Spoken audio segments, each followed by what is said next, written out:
जानकी वल्लभ पट्टनायक पुण्यतिथि में विजय महापात्र बड़ बयान ओडिशा नागरिक मंच द्वारा आयोजित श्रद्धांजलि सभार अभिभाषण बेले निजर अनुभूति बांटुले विजय महापात्र कहते जानकी बाबू ज्योतिष भाव मत सतर्क करते बीजेडी गठन समय खबर पाई अरुण दे जरिया डाकी मु मना करदेली एपरिक टेलीफोन रे भी कथा होई नथिली अरुण दे द्वारा कहते विजय को कह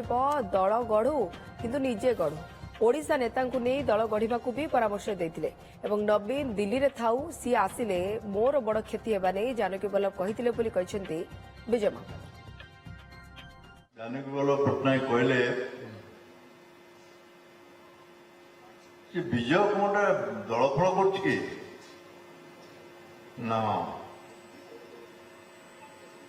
विजु जनता दल या दल प्रकृत या किंतु दल या विजुवांकर देहांत हो आम समस्ते से कम निजक नियोजित करते कहले अरुण देव को प्रथम कहते आप से कहले मुझे जानी सी बेसी रागी प्रकृतिर मो विरोध किसी कहना मुझे जानी से कथा हेनी कि तुम्हें गोटे कथा कहीद सी दल तैयारी करो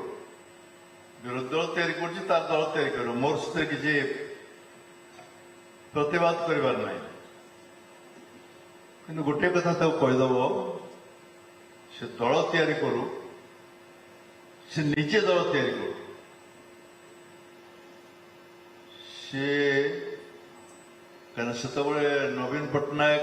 आस्का लोकसभा आसन निर्वाचित हो जाता जनता दल विजु जनता दल गठन होनी से पार्लियामेंट अच्छे आस्कार जीतिकी जाकि छाड़िकी दल तैयारी करू जो सी आसो तो विजयर बहुत क्षति हम मोर मन अच्छी जानकी वल्लभ पट्टनायक जन एस्ट्रोलोजर कहते से एस्ट्रोलोजर भाव से कथा कही